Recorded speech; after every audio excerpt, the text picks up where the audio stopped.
Guys, it's Gary. Welcome back to the Creator's Journey. I'm actually pretty surprised that this is my third video this week, and I know I said I'd try to do at least one a week, right? So I'm really excited by all this prolific energy that's coming out at the beginning.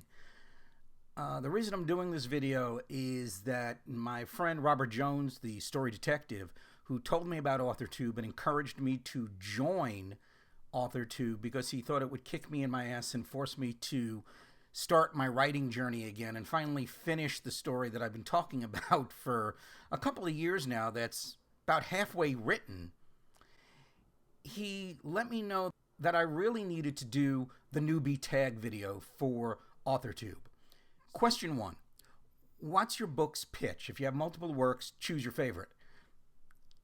You know, this is really funny because the concept of having a pitch for my book never entered my mind. You know, it's funny because I go to networking events and I try to get clients for my day gig, my day job, and I'm always prepared with that elevator pitch, right? But the idea of and that is a smoke detector going on, and it's done. So let's get back to my book's pitch. As I was saying, that the idea of a book pitch never entered my head. I have an elevator pitch so when I go to networking events, right? But I never had a book pitch. So this is going to be interesting. I'm kind of doing this on the fly, so if it doesn't make any sense, please forgive me. I would have to say that the book pitch would be Rosemary Hanlon's father. Let me start that again. Rosemary Hanlon's father's death was ruled an accidental death on duty by the New York Police Department, but Rose believes it was murder and that the New York Police Department is covering it up. Now she fights the thin blue line to find justice for her father and bring the killers down. Okay, that wasn't too bad for something right off the top of my head. I understand that may have been 2 sentences instead of 1 sentence, but it works. Question number 2. If you were a book, how would you pitch yourself? Okay, this is really interesting. This could be kind of dangerous. Let's give this a shot. I would have to say the book pitch for myself would be a 53-year-old man must struggle to find balance between the creative mystic and the practical in order to find peace within himself. Okay, that was way deep. Wow, accurate, but deep. Question number 3. What do you usually write? I usually write stories, but okay, anyway. What do I usually write? Okay, what do I usually write? Honestly, I do write stories. I don't think of myself as a genre writer. If a good story idea comes to my head, I'm going to run with it wherever it goes. However, most of my stories happen to be the contemporary genre, mystery thriller, and fantasy. And I think that's simply because that's what I read, so that's really what I'm exposed to. So when the brain wraps around an idea, it sort of clothes it in that narrative. Now, one day I'd really love to try a horror narrative, a good gothic vampire. We're not talking sparkly Twilight vampires. We're talking Neferatu. I think that's the way you pronounce it. Neferatu. Big bad Bela Lugosi vampire kind of things, right? All of a sudden, my kitty cat, this is my kitty cat. This is Thomas's tail. Oh, Thomas, if you're going to crawl, you're going to be seen on camera. This is Thomas. This is my Thomas kitty. The cat loves crawling on the desk whenever I'm making videos or on a Zoom call with some clients. He always loves being seen. Question number 4. What's something you'll never write? I would guess I will never write anything that is soap opera-y, right? There will be dramatic elements into it and maybe a little melodrama, but the level of melodrama in a soap opera just turns me off, so I'll probably never write that. I'll also probably never write a Western because, with very few exceptions, I don't like Westerns. And so I have no basis for writing one. Not in the movies I've watched, not in the books that I've read. Question number 5. What's your goal for starting an Authortube channel? Well, really, my goals are threefold. First of all, I'm interested in the community. I want to be part of a community of like-minded individuals that can serve as sort of a support system, help really get me writing, kick me in my ass when I need it, something that could be supportive for all of us involved. The second thing I'm looking for is a place to learn. And there goes the smoke detector again. I don't know if you could hear that, but I'm going to keep filming. If flames just pop out behind me and I've got to quickly stop this video, you'll know why. So the second goal, and here is Thomas again. He loves sitting on the table. The second goal for starting an Authortube channel is to... Okay. How could I do this? We're going to take a temporary timeout because I can't read the questions any longer. Where was I? Question number 5. We're going to start from the beginning of question number 5. What's your goal for starting an Authortube channel? The first is to have a community of like-minded people that could be sort of a support system for all of us, right? Now, there is a social element in that. I'd love to be able to connect with those Authortubers who are in the New York metropolitan area. I am in Brooklyn, and I really would love to get to know all of the Authortubers who are in the New York metro area and just hang out and have coffee or grab a glass of wine. I am a huge wine drinker. I actually prefer wine to beer. So when I do go for a beer, it's usually a hard apple cider or a hard pear cider, which I also enjoy as well. The second goal for starting this Authortube channel is to learn how to become a better writer, to get tips on the craft, on character development and plotting and process, and also on how to sell the books, right? So that's twofold. I also want to be able to bring my experiences and share with you guys my knowledge. So I don't want to always just take. I want to be able to provide value for you and show you my process, so show you my secrets and my strategies on how I put together my stories, how I design my characters or plot my books or stories. So that would be the second. The third is to build my platform, right?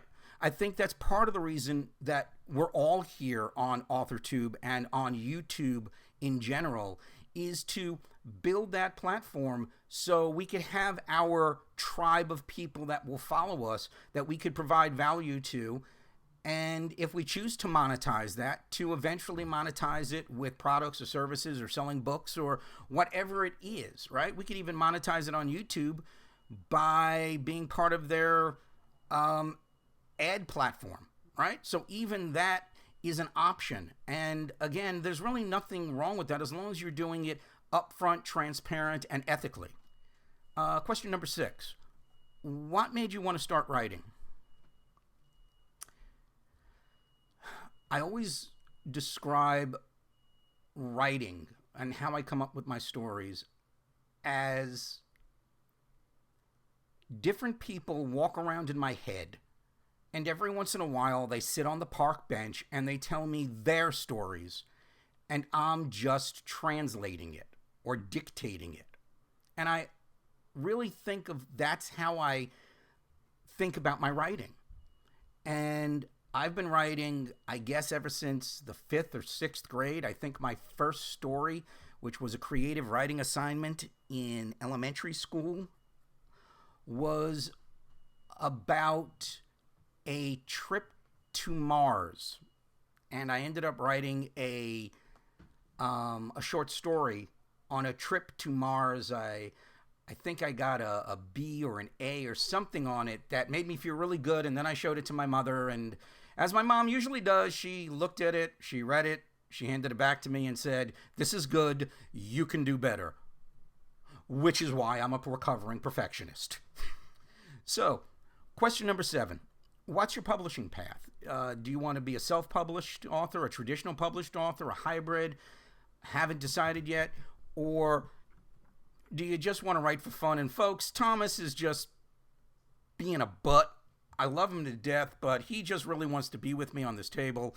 So you may see him come up more times. So getting back to question 7, what's your publishing path? Well, I'm already walking down the self-published path. In 2014 and 2015, I actually published about 4 or 5 books up on Amazon using the Amazon platform. These were nonfiction books. There was one which was a goal-setting book, which was based on a workshop that I was doing at the time. I then wrote a vision board book on how to create a vision board and use it to manifest your future. Yes, for a while I was in the life coaching space. I actually am a certified life coach, a certified NLP practitioner, and a certified hypnotist. So that's pretty cool. And I use that in my writing really because it gives me a greater insight into human behavior, which is really, really cool. But I'm already on that self-publishing path because I've already done it and I'm familiar with it and I'm familiar with the pitfalls and the follies. And maybe I'll get into some of those pitfalls and follies that I went through in self-publishing in another video, because that journey, that's a story that needs to be told. This is just not the time to tell it. Although, truth be told, I would love to be traditionally published. I would love to be able to see my book sitting on the New York Times bestseller list. The things that worry me about the traditional publishing side of things, for me, right, and this isn't anything but opinion, is that I'm a bit of a control freak. I'm getting better, but there's definitely a type A personality going on in there. And I like to be able to write what I want to write. I like to be able to write in the genre that I want to write in. How the story comes to me will determine what the genre is. And I'm afraid that that will go away if I go with a traditional publishing house. I also don't want anyone to tell me what I can and cannot write and what I can and cannot say in public, because that doesn't seem very truthful or organic or congruent to who I am. I'm very outspoken. And if I would have to watch my words, I don't know if I'd be able to do that. So as much as traditional publishing is a dream of mine, I just don't know if I really have the patience or the stomach for it. As much as I want to see it and would love to have it, I will probably stick in the self-publishing. I am going to leave the door open to be that hybrid, right? Which is just perfect for me because I'm a contradiction in terms in so many ways. So that would be just perfect for me. Question number 8. What content, there we go, what content do you bring to the Authortube table? Well, I really thought about this before starting my Authortube channel because I didn't want it to be just a simple talking head kind of video. Although recently, that's what the first couple of videos have been. What I really want to do with my channel is share with you my process on how I write, maybe do a couple of live writing videos. I understand they seem to be quite popular. I want to also create videos that will explain my process and share the way I write and the way I come up with characters and the way I plot, because I always wasn't an outliner, right?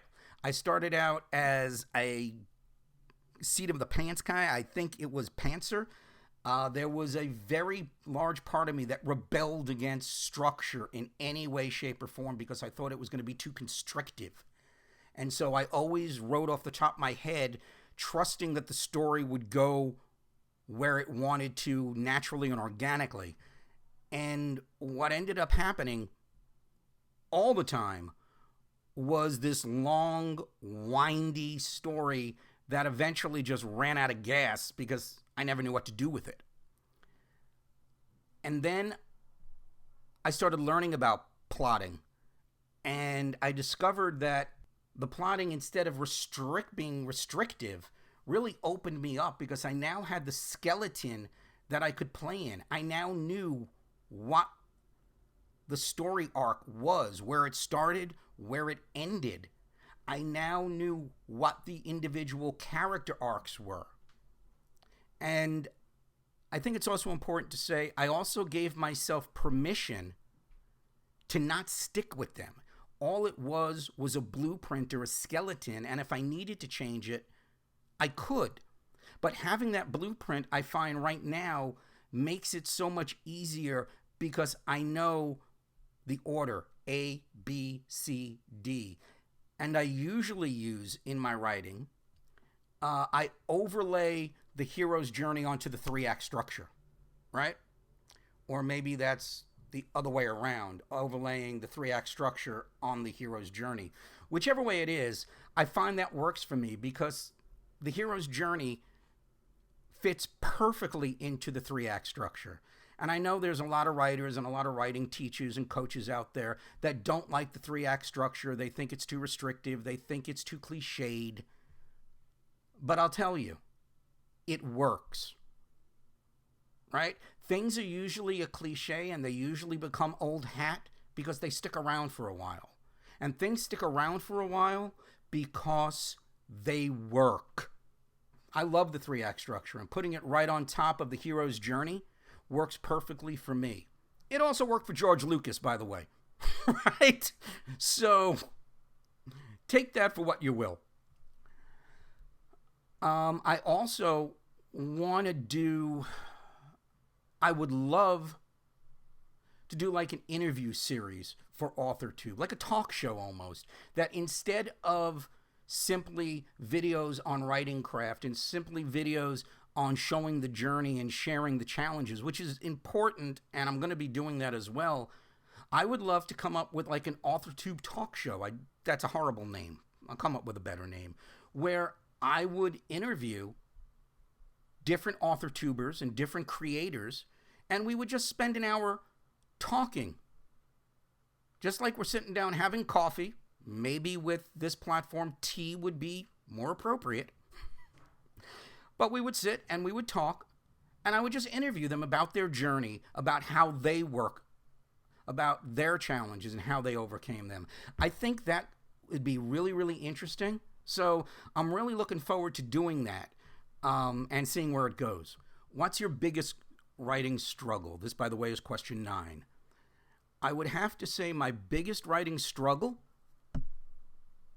is consistency, right? When I'm going good, when I'm in the zone, I can knock off 10 or 20,000 words in a day or two. Not a problem. It's the most incredible, wonderful feeling in the world when you're in that zone and the words are just flying from your head, through your fingers, and out onto your keyboard and out onto the screen.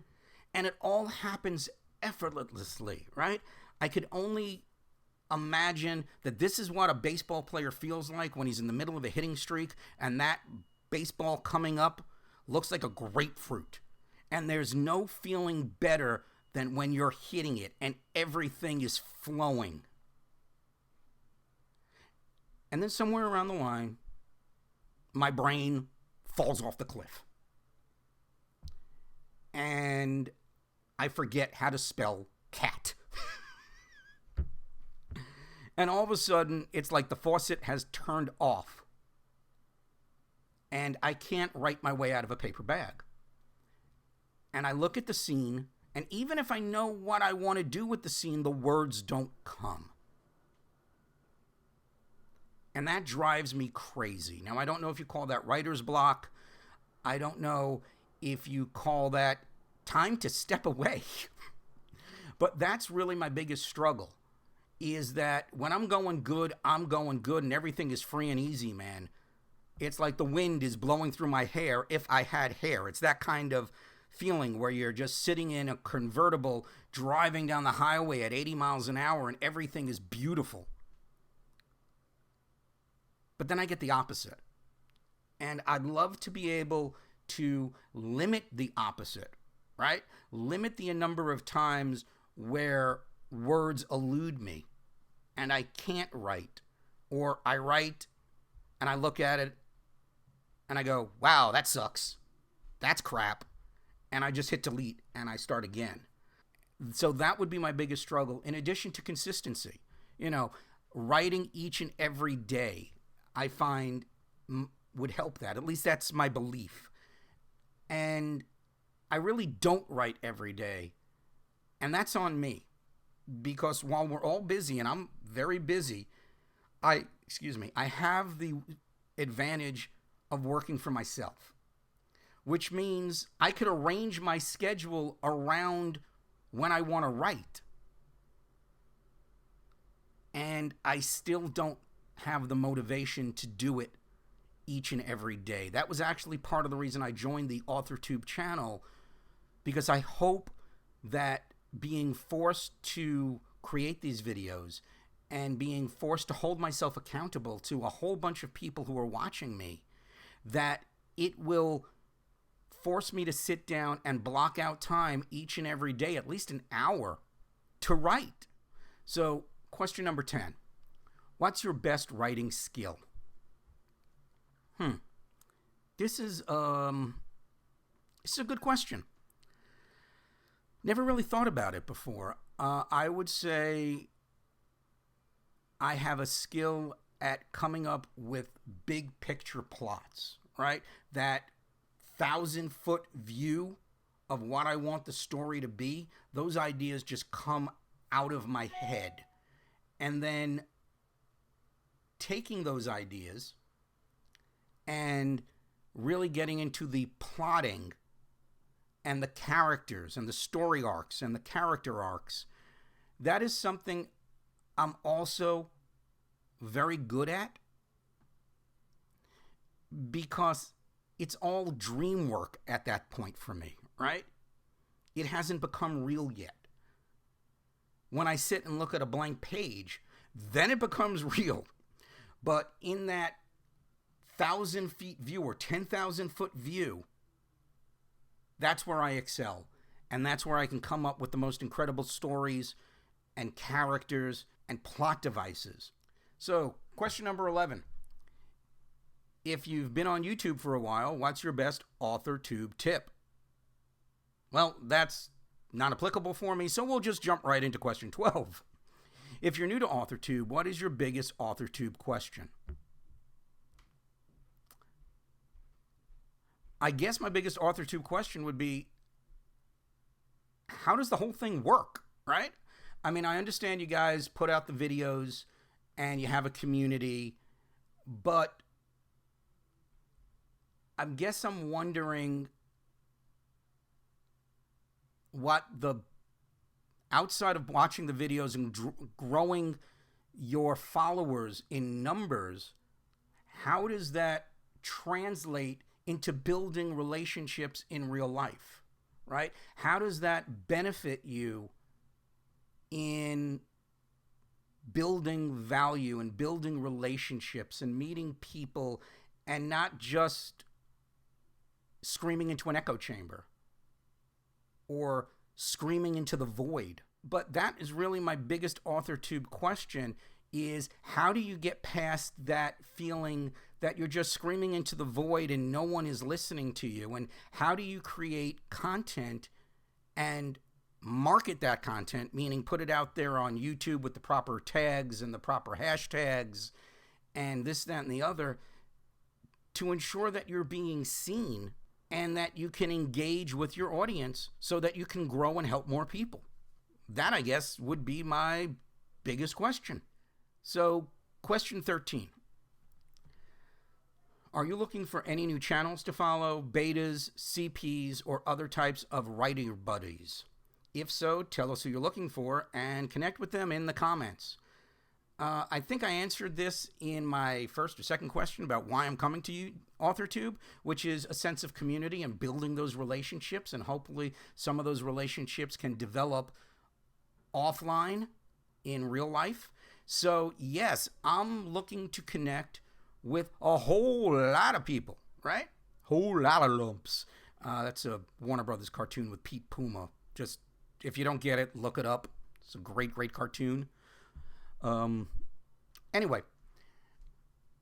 I'm looking to connect with people and really develop relationships and friendships, hopefully. So yeah, I'd love to find new channels. If you guys have any one that you believe I should follow, who are your favorite Authortubers? Just let me know down in the comments and I'll check them out. And other types of writer buddies, well, that's a yes, you know, because that's the main reason I'm here, is to build community and build relationships with the other people, and hopefully those relationships can turn into friendships online and offline. That's really cool. So those are the answers to my newbie questions. I hope you enjoyed them. Hope they gave you a little bit of insight into the madness that is my mind. I also hope that you want to stick around, so if anything you heard on this video or any of the other videos that I have put up has brought some value or entertainment to you, do me a favor, just hit the subscribe button. I think it's there, should be there. And ring the bell, and we'll see you around.